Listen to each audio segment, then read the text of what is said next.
अगर आज मैं आपसे एक मसल ग्रुप के बारे में पूछूं कि जो आपको बहुत पसंद होगा ट्रेन करने के लिए, बट एक ट्विस्ट है उसमें कि वो मसल ग्रुप ऐसा है जो सिर्फ आपको या मुझे ही नहीं पूरे यूनिवर्सली फेमस है। वो बहुत सारे लोग उसका वेट करते हैं उसको ट्रेन करने के लिए। अगर आपने भी सही गेस किया रहेगा तो फिर आज हम उसी के बारे में इस वीडियो में बात करने वाले हैं। वो होने वाला है आपके आर्म्स। आज हम लोग डिस्कस करने वाले हैं कि आपको इसको ग्रो कैसे करना है, आपको क्या चीज पे फोकस करना है। बिकॉज एज अ बिगिनर आपकी जो क्यूरियोसिटी रहती है अपनी बॉडी को ट्रांसफॉर्म करने की, या फिर अपने फैट लॉस के टाइम पर आप अपने बॉडी को थोड़ा शेप में लाने का ट्राई करते हो, चेस्ट और आर्म्स किस तरह से दिखेंगे, क्या आपके कपड़े भी आपको फिट आएंगे जब भी आप उसको ट्राई करोगे, तो ये सारी चीजें होती हैं जब आप अपने बॉडी को ट्रांसफॉर्म करने के बारे में सोचते हो। आज हम लोग डिस्कस करेंगे आर्म्स के बारे में, जो आपके बॉडी पार्ट में बहुत ही एक मेन रोल प्ले करता है, हम लोग बोल सकते हैं। बिकॉज एट दी एंड आपके जो कपड़े हैं, आपकी जो फिजिक है उसी से डिफाइन होती है। सबसे पहले आपकी नजर या किसी और की भी नजर अगर आपके बॉडी पार्ट पे पड़ती है या विजिबल होते हैं तो वो होते हैं आपके आर्म्स। तो गाइस, अगर आप इस चैनल पे नए हो तो फिर वो सब्सक्राइब वाला बटन जरूर दबाना। आर्म्स को ट्रेन करने के लिए सेम पेशेंस और सेम कंसिस्टेंसी लगती है। इसमें कोई एक हम हैक नहीं बताने वाले हैं कि आपको ये ट्रेन करना चाहिए तो आपके आर्म्स डबल हो जाएंगे साइज में। आज हम लोग जिस बारे में बात करने वाले हैं कि इफेक्टिव चीज क्या होती है आपके आर्म्स के लिए, डिपेंड करता है आपकी कंसिस्टेंसी कैसी है, आपका वर्कआउट कैसा है, एंड आपकी फ्रीक्वेंसी बहुत मैटर करती है। फ्रीक्वेंसी से मेरा मतलब है कि आप अपने बॉडी पार्ट को कितनी बार ट्रेन कर रहे हो। अगर आज आप मंडे है, आज आपने आर्म्स को ट्रेन किया, तो फिर आप वापस से अपने आर्म्स को क्या नेक्स्ट मंडे को ट्रेन कर रहे हो, या फिर आप उसको 2 बार ट्रेन कर रहे हो वीकली। तो ये चीज बहुत मैटर करती है जब आप अपने बॉडी पार्ट को ग्रो करने का ट्राई कर रहे हो। बिकॉज प्रोग्रेसिव ओवरलोड के साथ साथ कंसिस्टेंसी एंड फ्रीक्वेंसी बहुत मैटर करती है, जो डिसाइड करती है आपके मसल्स ग्रो होंगे या नहीं ग्रो होंगे। आज हम वो रिकवरी और आपके डाइट पे फोकस नहीं करने वाले हैं, वो भी बहुत मेजर रोल प्ले करते हैं। बट अगर हम सिर्फ ट्रेनिंग पर्सपेक्टिव से देखें, अगर हम मान के चलें कि आपका डाइट ऑन पॉइंट है, आपकी रिकवरी ऑन पॉइंट है, आप प्रोटीन पूरी तरह से कंज्यूम कर रहे हो अपने मसल्स को रीबिल्ड करने के लिए, आपके ट्रेनिंग पे अगर हम लोग फोकस करें तो आप अपने आर्म्स को या अपने कोई भी बॉडी पार्ट 2 बार ट्रेन कर सकते हो वीकली। मतलब मैंने मंडे को अगर मैंने आर्म्स को लगाया तो आफ्टर 2 डेज मतलब कि 72 आवर्स के बाद में मैं वापस से अपने आर्म्स को ट्रेन कर सकता हूँ। बिकॉज फ्रीक्वेंसी मैटर करती है। आपके आर्म्स जो है वो 72 आवर्स के बाद में रिपेयर होके रेडी हो जाते हैं कि आप उनको वापस से स्ट्रेस दे सको या फिर वापस से उनपे लोड डाल सको। हम लोग मान के चलते हैं कि आप अगर अपने आर्म्स को 2 टाइम ट्रेन कर रहे हो वीकली और उसमें आप प्रॉपरली प्रोग्रेसिव ओवरलोड भी लगा रहे हो, आप प्रॉपर मूवमेंट्स भी कर रहे हो, आपको ऐसे क्या चीजों को अवॉइड करना चाहिए अगर आपके आर्म्स ग्रो नहीं हो रहे हैं। तो मैं बाइसेप्स कर रहा हूँ बट मैं मेरे बॉडी को भी स्विंग कर रहा हूँ, मतलब मेरी बॉडी वेट्स को उठा रही है, ना कि मेरे बाइसेप्स। मैं जब भी बॉडी वेट से उठा रहा हूँ या मेरे आर्म्स नहीं उठा रहे हैं तो मेरे शोल्डर्स ऊपर रहते हैं ताकि मैं उसको लिफ्ट कर पाऊँ। यहाँ पर हम लोग ईगो लिफ्टिंग में आ जाते हैं। बिकॉज मुझे ज्यादा उठाने में घाई रहती है, मुझे चाहिए कि मेरे आर्म्स कब ज्यादा ग्रो हो जाए। मैं ज्यादा जितना बड़ा वेट उठाऊंगा उतना ज्यादा मेरे बाइसेप्स ग्रो हो जाएंगे। बात सही है बट 50% गलत भी है। बिकॉज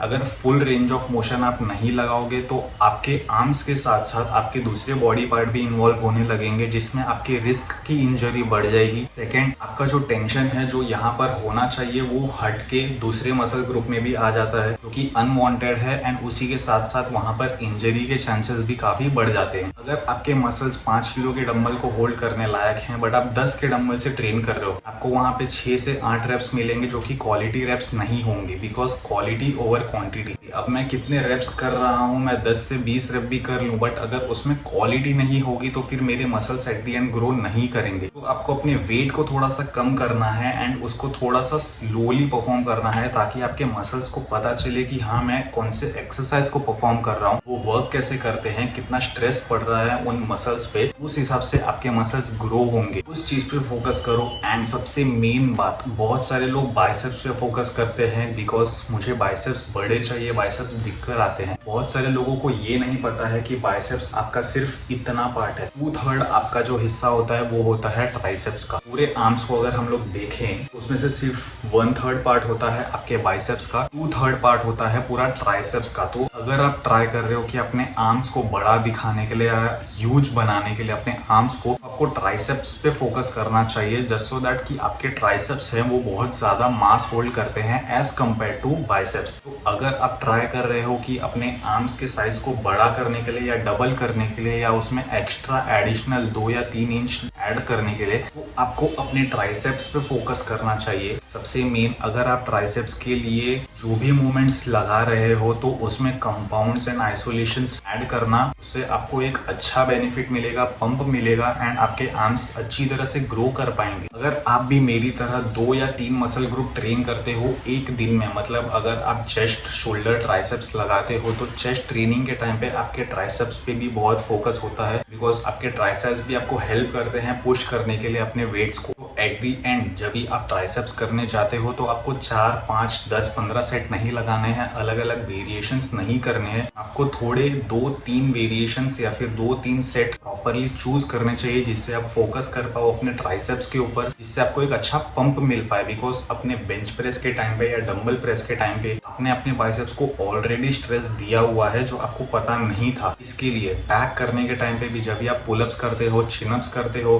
या फिर रोइंग करते हो, उसमें आपके बाइसेप्स भी इन्वॉल्व होते हैं, उन पे भी स्ट्रेस पड़ता है, बिकॉज वो एट दी एंड आपको हेल्प करते हैं अपने लिफ्ट्स के लिए। तो आपको ऐसे एक्सरसाइजेस को चुनने हैं, आइसोलेशन एंड कंपाउंड, जो आपको हेल्प करे। बिकॉज बहुत सारे लोग ओवर ट्रेनिंग की कैटेगरी में आ जाते हैं। अगर आप बैक ट्रेन कर रहे हो तो आपको जरूरी नहीं है कि आपको अभी 6 या 7 सेट लगाने पड़ेंगे दूसरे बाइसेप्स को ट्रेन करने के लिए। 3-4 सेट भी बस हो चुके हैं आपके लिए। अच्छे वेरिएशंस को चूज करो, फीचर कर्ल हो गए, हैमर कर्ल हो गए, उन पे थोड़ा सा अपना प्रोग्रेसिव ओवरलोड लेकर आओ, अच्छे से उनको ट्रेन करो, स्लोली ट्रेन करो। आपके बाइसेप्स में एक अच्छा पंप आएगा, आपको भी फील अच्छा होएगा। अपने वेट्स को प्रॉपरली चुनो, अपने एक्सरसाइजेस को प्रॉपरली चुनो एंड अपने वर्कआउट को थोड़ा सा कस्टमाइज करो, आपके मसल्स डेफिनेटली ग्रो होंगे। इस चीज को ट्राई करना है, मुझे आकर बताना कि आपको किस तरह का पंप अचीव हुआ है, आपको किस तरह के चेंजेस फील हुए अपने फिजिक में। 1 महीना, 1.5 महीना या 2 महीना एटलीस्ट उसको देना, आपको एक विजिबल चेंजेस दिखकर जरूर आएंगे। तो गाइस, इस चीज को ट्राई करो एंड इसके अलावा भी कुछ और एडिशनल क्वेश्चंस रहेंगे तो वो नीचे कमेंट्स में भेज देना, या तो फिर मुझे आप इंस्टाग्राम पर भी मैसेज डायरेक्टली कर सकते हो। मैं वहां पर डेली पोस्टिंग्स करते रहता हूँ, कुछ ना कुछ मैं डालते रहता हूँ वहां पे, तो वहां पे कनेक्ट होते हैं, थोड़ा बातचीत करते हैं, मुझे भी समझ में आएगा आप लोग के वर्कआउट के बारे में, थोड़ा कनेक्ट होते हैं, मिलते हैं वहां पे। अगर इस वीडियो से आपने आज कुछ नया सीखा रहेगा तो फिर अपने फ्रेंड को शेयर करना जिसको इसकी जरूरत होगी। सब्सक्राइब वाला बटन जरूर दबाना एंड गाइस, मिलते हैं नेक्स्ट वीडियो में, तब तक के लिए